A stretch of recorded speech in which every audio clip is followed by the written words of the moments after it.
नमस्कार विद्यार्थी मित्र मैत्रिणींनो, एमपीएससी उपयुक्त चालू घडामोडी या आपल्या यूट्यूब चॅनलवर सर्वांचे स्वागत आहे। आज आपण बघणार आहोत 7 जुलै 2023च्या काही महत्त्वाच्या चालू घडामोडी। चला तर मग सुरुवात करूयात। Let's start. पुढची बातमी बघूयात। डिजिटल इंडिया मिशनच्या धर्तीवर संरक्षण मंत्री राजनाथ सिंह यांनी नवी दिल्ली येथे एनसीसी एकात्मिक सॉफ्टवेअरचा प्रारंभ केला। Bhaskaracharya institute for space application आणि जिओ इन्फॉर्मेटिक्सने संयुक्तपणे एनसीसी एकात्मिक सॉफ्टवेअर विकसित करण्यात आले असून हे कॅडेट्ससाठी म्हणजे छत्र सैनिकांसाठी एक खिडकी इंटरॅक्टिव्ह सॉफ्टवेअर आहे। म्हणजे यातच सर्व माहिती दिली जाणार आहे। एक खिडकी इंटरॅक्टिव्ह सॉफ्टवेअर हे आहे।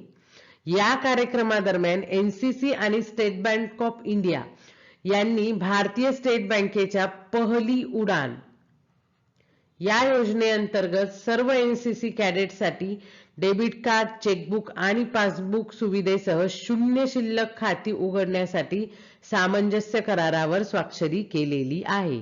म्हणजे नवी दिल्ली येथे याचे जे प्रारंभ करण्यात आलेला आहे एनसीसी एकात्मिक सॉफ्टवेअर, या सॉफ्टवेअर याच कार्यक्रमाअंतर्गत पहली उडान हा करार देखील झाला। आणि हे काय आहे, ही योजना काय आहे, तर ही एनसीसी आणि स्टेट बँक ऑफ इंडिया यांच्यातील ही हा कार्यक्रम आहे ज्यात एनसीसी कॅडेटसाठी डेबिट कार्ड, चेकबुक, पासबुक या सुविधा आणि शून्य शिल्लक खाती म्हणजे शून्य बॅलन्सवरही खाती उघडण्यासाठी सामंजस्य करारावर स्वाक्षरी करण्यात आलेली आहे। हे येथे महत्त्वाचे।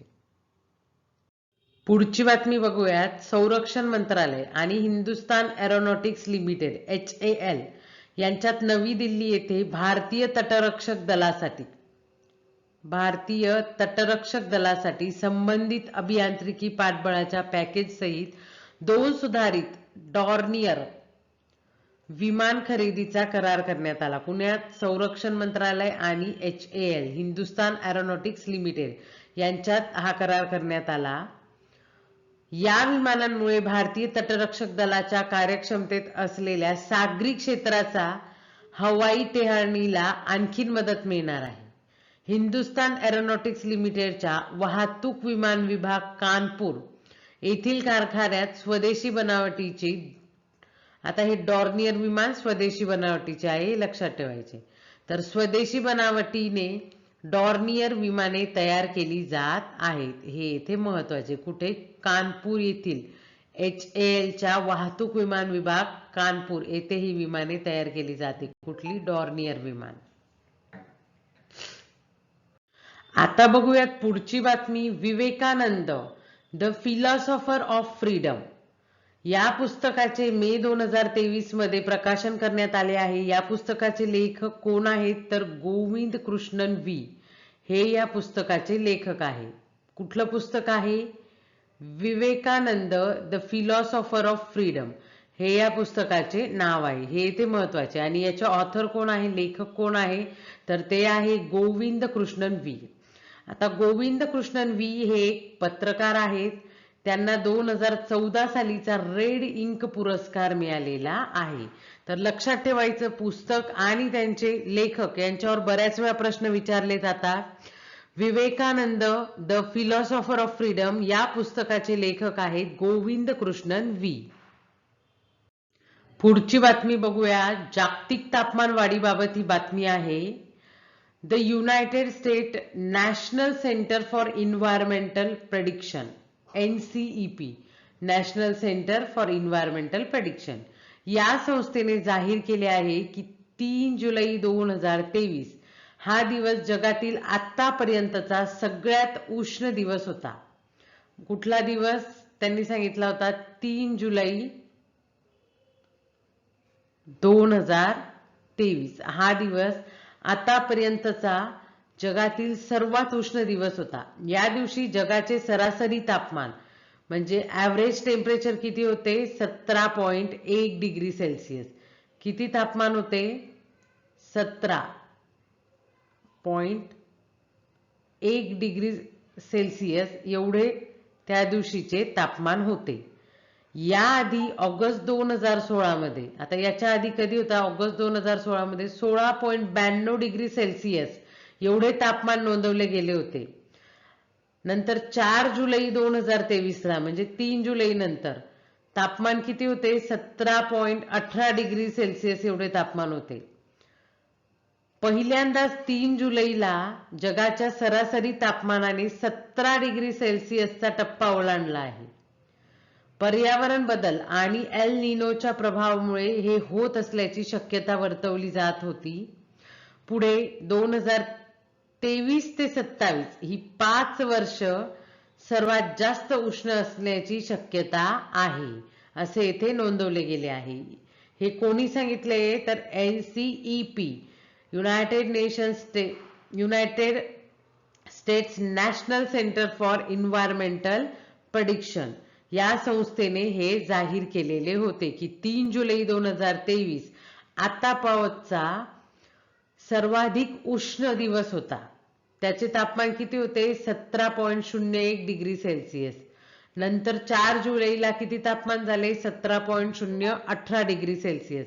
पण 17 डिग्री सेल्सिअस मध्ये पहिल्यांदाच जगाचे तापमान गेले ते कुठल्या दिवशी, तर 3 जुलैला हे तापमान गेलेले आहे, हे लक्षात ठेवायचं. पुढची बातमी बघूया. केंद्रीय विज्ञान आणि तंत्रज्ञान राज्यमंत्री डॉक्टर जितेंद्र सिंह यांच्या हस्ते जिमकोवॅक OM म्हणजेच जिमकोवॅक ROM या ओमायक्रॉन विशिष्ट mRNA आधारित बूस्टर व्हॅक्सिन या लसीचा शुभारंभ करण्यात आला. ही भारतातील पहिलीच mRNA लस असून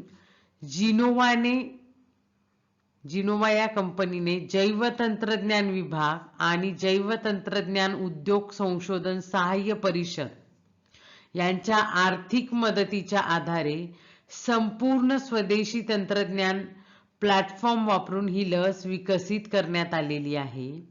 काही दिवसांपूर्वी या लसीला भारतीय औषध नियंत्रण महासंचालनालय DGCA कडून आपत्कालीन वापरासाठी मंजुरी मिळालेली आहे.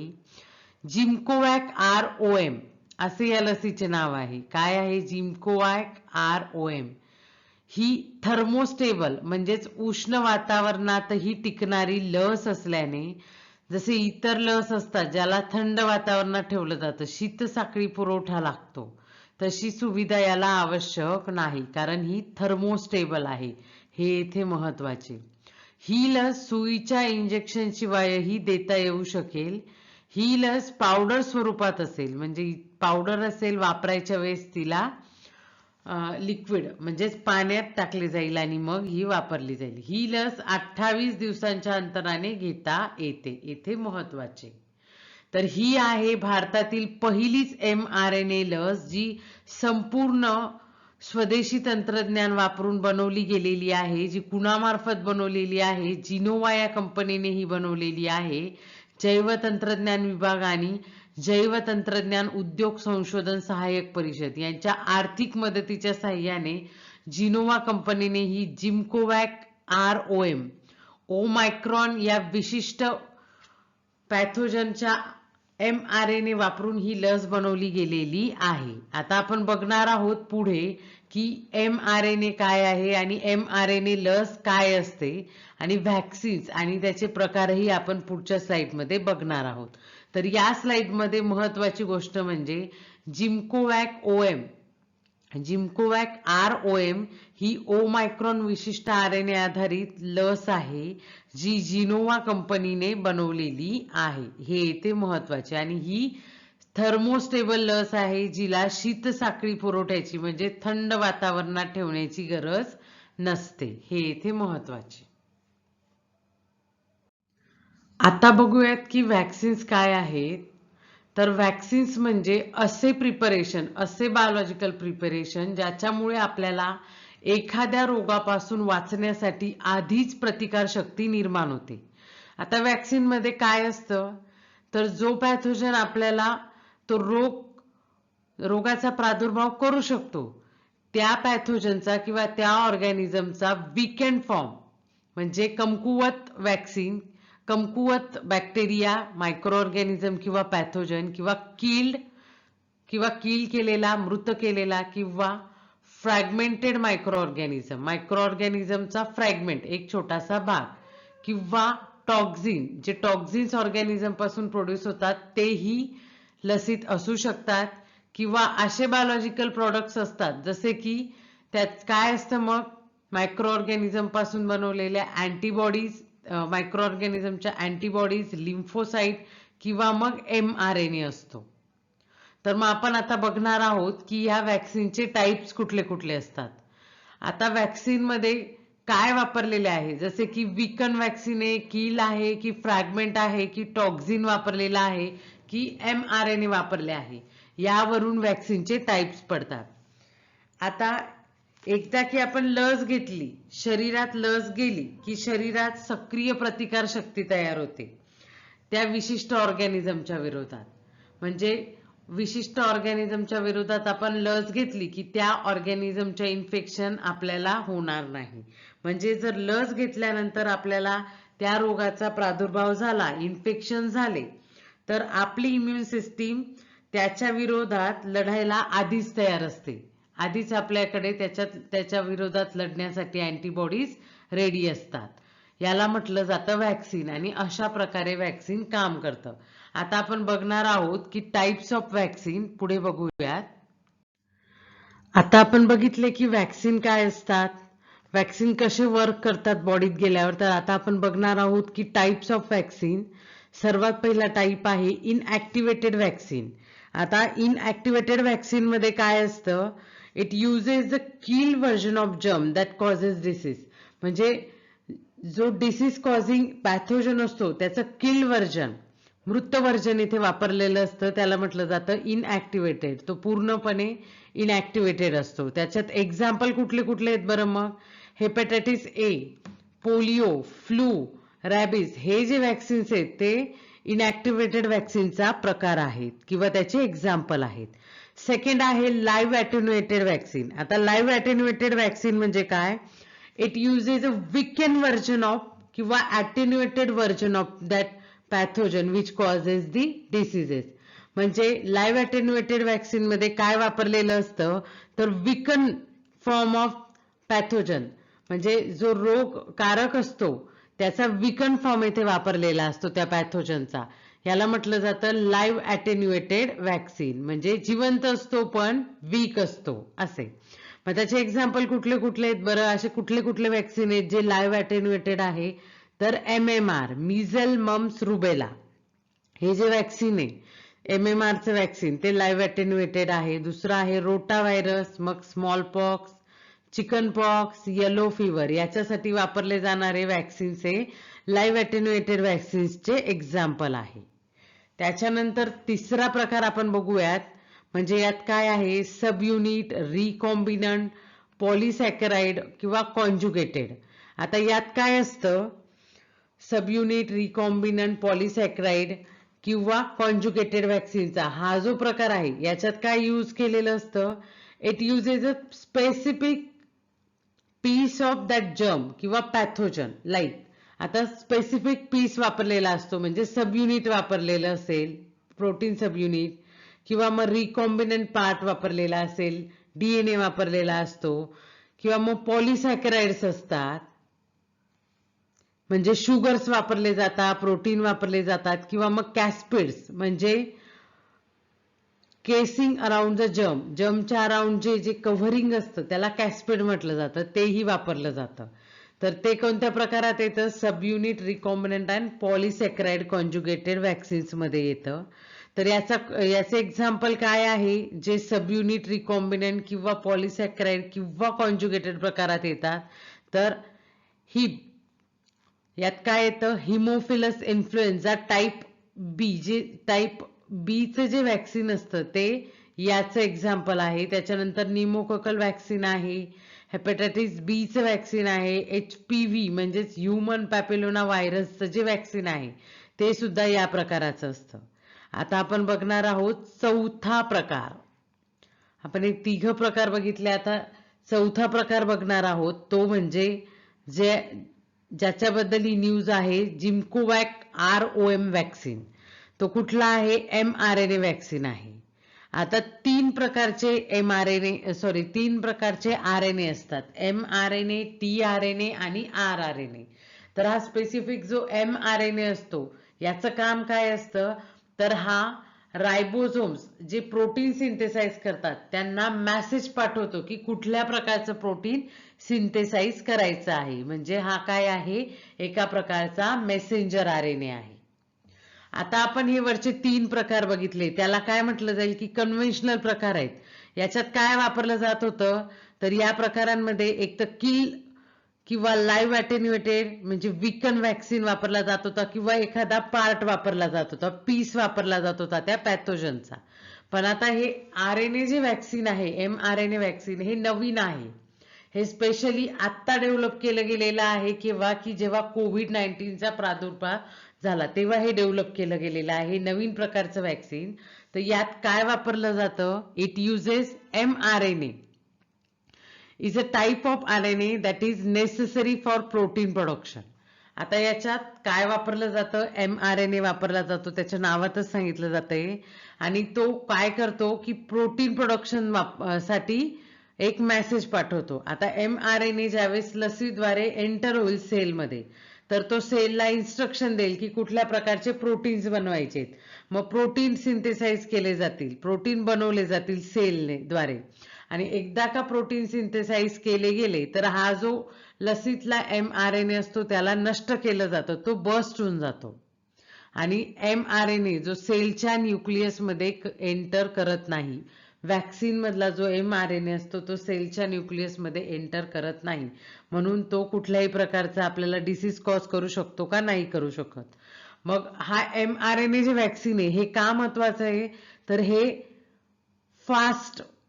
फास्टली तयार होतं, लवकर तयार होतं. जेव्हा खूप गरजेची परिस्थिती आहे जसं की COVID-19 साठी, तर यावेळेस हे mRNA वॅक्सिन खूप लवकर तयार करता आलं, त्याच्यामुळे हे महत्वाचं आहे. आणि आता याचे एक्झाम्पल कुठले आहेत बरं mRNA वॅक्सिनचे, तर आपण बघितलेस की मागच्या स्लाइडमध्ये की जिमकोवॅक ROM हे कुठल्या प्रकारचं वॅक्सिन आहे? mRNA वॅक्सिन आहे, जे ओमायक्रॉन त्या विशिष्ट मायक्रो ऑर्गॅनिझमच्या प्रादुर्भावासाठी तयार करण्यात आलेला आहे.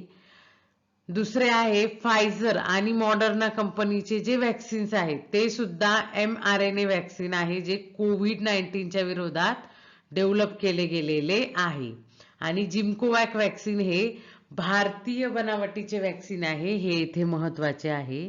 संपूर्ण स्वदेशी टेक्नॉलॉजी वापरून हे जिमकोवॅक वॅक्सिन तयार केले गेलेलं आहे, हे इथे महत्वाचं. पुढची बातमी बघूयात. मूळची हाँगकाँग येथील असलेली अमेरिकन गायिका, म्हणजे मूळची जी हाँगकाँगची होती पण ती अमेरिकेत होती, अमेरिकन गायिका कोको ली हिचे वयाच्या 48व्या वर्षी निधन झालेले आहे. पुढची बातमी बघूयात. दक्षिण आफ्रिकेतील भारतीय वंशाचे नेता आणि रंगभेदाविरुद्ध चळवळ चालविणारे एसोप गुलाम पहाड यांचे वयाच्या 84व्या वर्षी निधन झाले आहे. पहाड यांनी भारत आणि दक्षिण आफ्रिकेचे द्विपक्षीय संबंध मजबूत करण्याकरता काम केले होते. त्यांना 2015 सालीचा प्रवासी भारतीय सन्मान प्रदान करण्यात आलेला होता. तर लक्षात ठेवायचं, एसोप गुलाम पहाड यांच्या वयाच्या 84व्या वर्षी निधन झालेले आहेत. ते मूळचे भारतीय वंशाचे होते. त्यांनी भारत आणि दक्षिण आफ्रिकेचे द्विपक्षीय संबंध मजबूत करण्यासाठी काम केलेले होते आणि त्यांना 2015 सालीचा प्रवासी भारतीय सन्मान प्रदान करण्यात आलेला आहे. एसोप गुलाम पहाड. पुढची बातमी बघूयात. हरियाणा राज्य सरकारने 45 ते 60 वयातील अविवाहित पुरुष आणि स्त्रियांना 2750 रुपये मासिक निवृत्ती वेतनाची घोषणा केलेली आहे. 1,80,000 पेक्षा कमी वार्षिक उत्पन्न असलेल्या अविवाहित पुरुष आणि महिलांसाठी ही योजना आहे. 40 ते 60 वयोगटातील, म्हणजेच ही योजना वरची जी आपण बघितलं 45 ते 60 वयोगटासाठी होतं की ज्यांचं वार्षिक उत्पन्न 1,80,000पेक्षा कमी आहे आणि जे महिला आणि पुरुष अविवाहित आहे 45 ते 60 वयादरम्यान त्यांना महिन्याला 2750 रुपये मासिक निवृत्ती वेतन देण्यात येणार आहे हरियाणा सरकारकडनं। तसेच 40 ते 60 वयोगटातील म्हणजे ज्यांचे वार्षिक उत्पन्न 3 लाखांपेक्षा कमी आहे त्यांना देखील दरमहा 2750 रुपये मिळणार आहे। तर लक्षात ठेवायचं ही योजना कुठल्या सरकारची आहे तर ही योजना हरियाणा राज्य सरकारची आहे, ज्यात ते वयाच्या 45 ते 60 वर्ष वयोगटापर्यंत ज्यांचे उत्पन्न 1,80,000पेक्षा कमी आहे वार्षिक उत्पन्न त्यांना 2750 रुपये मासिक निवृत्ती वेतन देणार आहे। आता बघूयात पुढची बातमी। अडाणी उद्योग समूहाने 1983च्या क्रिकेट विश्वचषक विजेत्यांसह भारतात होणाऱ्या पुरुष क्रिकेट विश्वचषक 2023 साठी जीतेंगे हम अभियान सुरू केलेले आहे। विश्वचषक स्पर्धेत भारताला प्रोत्साहन देण्यासाठी हे अभियान सुरू करण्यात आलेले आहे। तर कुठले अभियान आहे? जीतेंगे हम अभियान। हे पुरुष क्रिकेट विश्वचषक 2023 मधील स्पर्धेत क्रिकेटर्सला प्रोत्साहन देण्यासाठी हे सुरू करण्यात आलेले आहे अडाणी उद्योग समूहातर्फे। आणि यात काय केलं जाणार आहे? 1983च्या क्रिकेट विश्वचषक विजेत्यांसह होणाऱ्या पुरुष क्रिकेट विश्वचषक 2023 साठी जीतेंगे हम अभियान सुरू केलेले आहे। म्हणजे 1983 सालचे जे प्लेयर्स आहेत त्या मॅच मधले त्यांच्या सोबत मिळून अडाणी उद्योग समूहाने जीतेंगे हम अभियान सुरू केलेले आहे। तर मित्रांनो, ह्या होत्या आजच्या काही महत्त्वाच्या चालू घडामोडी। व्हिडिओ आवडल्यास प्लीज लाईक करा, शेअर करा, सबस्क्राईब करा। Thank you.